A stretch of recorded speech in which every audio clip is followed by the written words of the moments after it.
Today we will be solving more product rule examples. As we mentioned before, we already use the power rule whenever we have derivative of x power n. The answer will be n x n minus 1. And we're using now the product rule, which tells us whenever we have two stuff multiplied by each other, we denote them as u multiplied by v. And their derivative of u multiplied by v is u prime v plus v prime u, where we would always find u prime, v, and v prime. This will be our focus in this video today.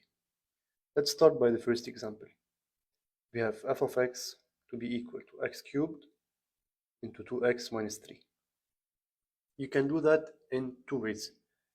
Way one, you can distribute the x cubed, where you get 2x power 4 minus 3x cubed, and not use the product rule.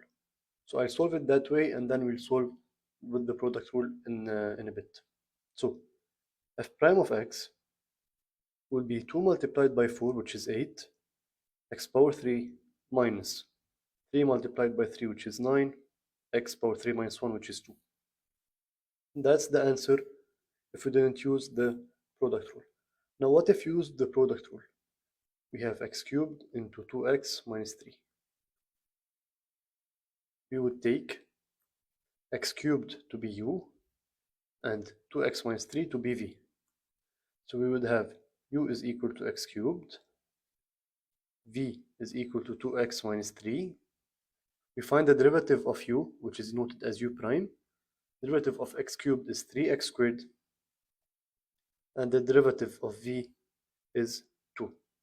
And now we use u prime v plus v prime u, where we will get 3x squared into 2x minus 3 plus v prime u. And now we can distribute, where we'll have 3 multiplied by 2 is 6, x squared multiplied by x is x cubed, minus 3 multiplied by 3 is 9, x squared plus 2x cubed. And now 6x cubed and 2x cubed will give us 8x cubed minus 9x squared. Here in that example, whenever we used the power rule, it was easier to find the answer and faster. But in other examples, you might not be able to find it directly. Now, let's do another example. F of x is x squared plus x into 2x minus 1. Now, we'll take this as u and this as v, where we'll have u is equal to x squared plus x and v is equal to 2x minus 1. The derivative of u, we'll have the derivative of x squared, which will be 2x, and the derivative of x will be equal to 1. Now v prime, derivative of 2x will be 2, and derivative of negative 1 is 0. And now we perform u prime into v plus v prime into u. And now we distribute, where we'll get 2x multiplied by 2x is 4x squared, 2x multiplied by negative 1 is negative 2x, positive 1 multiplied by 2x is 2x, and positive 1 multiplied by negative 1 is negative 1, plus 2 into x squared plus x will give us 2x squared plus 2x. Now we can combine like terms. We have 4x squared and 2x squared. We will get 6x squared. Negative 2x and 2x will cancel out. So we'll be left with plus 2x minus 1. And that will be our final answer. Let's do one more example. F of x is equal to decal x minus 1 into x plus 2. We would also take this one to be u and this one to be v. U is equal to radical x minus 1. V is x plus 2. As we said in previous videos, whenever we have radical a, it means a power half. and radical a m n, the power will be a m over n. So in that case, our u is x power half minus 1. U prime is we take the power down, where we'd have x down, the power of x half minus 1. And v prime will simply be 1. The derivative of x is 1, and the derivative of 2 is 0. We can fix u prime now by taking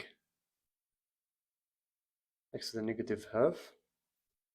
And since we already mentioned that before as well, whenever you have a to the power of negative m, it can become 1 over am, so that the power can become positive.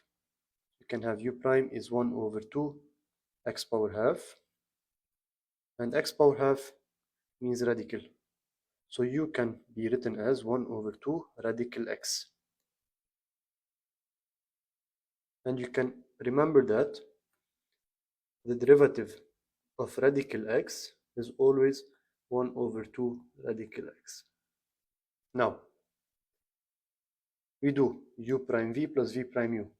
This is our u, this is our v, we have our u prime here, and we have our v prime here. So u prime is 1 over 2 radical x times v plus v prime times u, which is equal to x multiplied by 1 over 2 radical x, give us x over 2 radical x plus 2 over 2 radical x plus radical x minus 1. Now x over radical x, whenever we have a m over a n, the new power can become a m minus n.